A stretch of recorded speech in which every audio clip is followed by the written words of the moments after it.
Hello বন্ধুরা, সকলে কেমন আছো? আশা করি সবাই ভালো আছো। এসো আজকে রেসিপিটা শুরু করা যাক। আজকে আমি তোমাদেরকে আলু আর সবুজ মটরের একটা রেসিপি বানিয়ে দেখাবো। রান্না করতে করতেই উপকরণ সমেত দেখিয়ে দেবো, আলাদা করে আজকের উপকরণ দেখাচ্ছি না। তো তোমরা রান্নাটা দেখতে থাকো আমি কিভাবে বানাচ্ছি, টেনে টেনে দেখো না। আমি সবুজ মটর রাত্রিবেলাতে জলে ভিজিয়ে রেখেছিলাম সারা রাত্রি, দিয়ে ওই মটর দিয়ে আলু দিয়ে আজকে আমি একটা রেসিপি বানিয়ে তোমাদেরকে দেখাবো। তো চলো, এ দেখো কড়াইয়ে আমি সর্ষের তেল দিয়ে দিয়েছি 4 চামচ। তেলের মধ্যে আমি কালো জিরে ফোড়ন দিয়ে দিচ্ছি। 2-1 সেকেন্ড একটু নাড়াচাড়া করে নেব। একটা তেজপাতা দিয়ে দিলাম, দিয়ে এবার আলুগুলোকে আমি দিয়ে দিচ্ছি। এরকম আলুগুলোকে আমি দিয়ে দিলাম, আর মটরশুঁটিটা ভিজিয়ে রেখেছিলাম, জল থেকে ছেঁকে আমি থালাতে উঠিয়ে রেখেছি। আলুগুলোকে একটু ভালো করে একটু ভেজে নেব।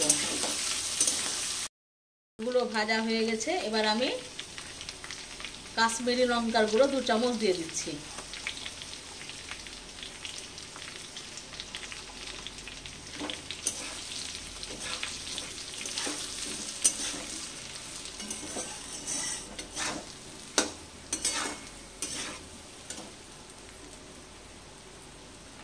এবার এই দেখো আমি এখানে বড় 2টো পেঁয়াজ কুচি করে রেখেছি, একদম কুচি কুচি করে, যেভাবে তোমরা ডিমের অমলেট করলে দাও সেরকম করে।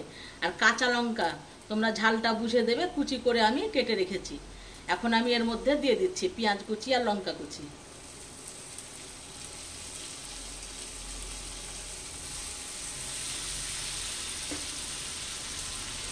আর তোমরা যদি মনে করো নিরামিষ বানাবো তাহলে পেঁয়াজটা তোমরা বাদ দিয়ে দেবে।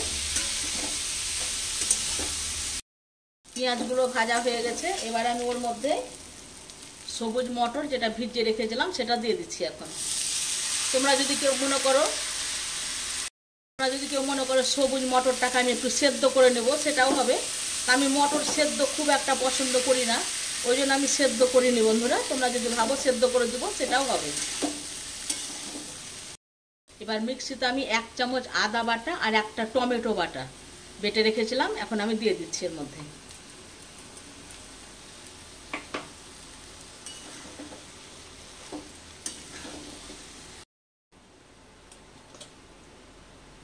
এক চামচ ধনে গুঁড়ো দিচ্ছি,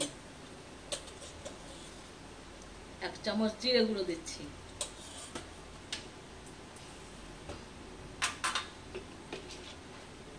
1 চামচ হলুদ দিলাম।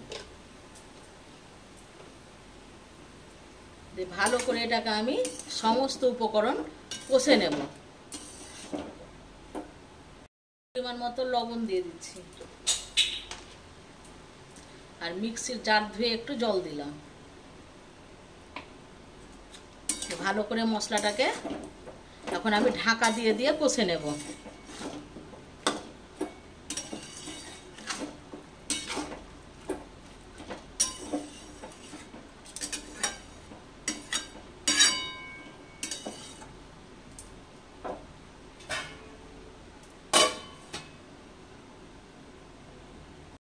ঢাকনা খুলে একবার করে নাড়তে হবে।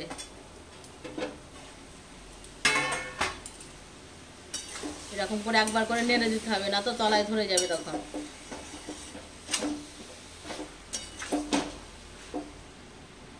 এবার এই সময় আমি 1 চামচ চিনি দিয়ে দিলাম। তোমরা যদি কেউ মনে করো চিনি দিব না, নাও দিতে পারো, যদি কারো অপছন্দ হয় দিতে হবে না। আমি এখন চিনি দিয়ে দিলাম। মশলা কষানো হয়ে গেছে, তাতে একদম আর জল নাই, কড়াই একটু লেগে লেগে যাচ্ছে, তার মানে কষানো হয়ে গেছে। এবার আমি এই সময় পরিমাণ মতো জল দিয়ে দিচ্ছি।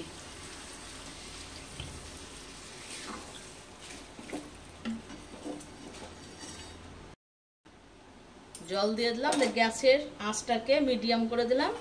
এবার আমি ঢাকা দিয়ে দিচ্ছি।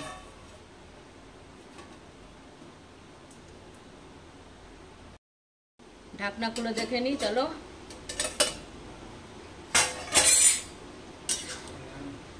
এই সময় এখন আমি তেজপাতাটাকে উঠিয়ে ফেলে দিচ্ছি।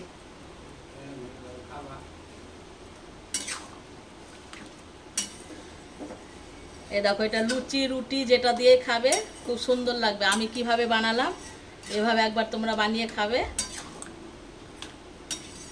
তরকারিটা আমার প্রায় শেষের দিকেই।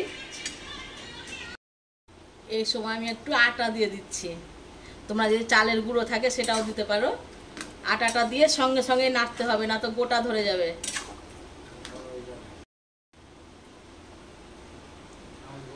সব শেষে আমি ঘি দিয়ে দিচ্ছি। তরকারিটা আমার কমপ্লিট হয়ে গেল। এবার আমি গ্যাসটাকে অফ করে দিচ্ছি, দিয়ে ঠান্ডা হলে একটু এবার আমি পরিবেশন করব। তাহলে আজকের মতন বন্ধু বিদায়। আবার কালকে আসবো নতুন রেসিপি নিয়ে। ততক্ষণ তোমরা সবাই ভালো থেকো।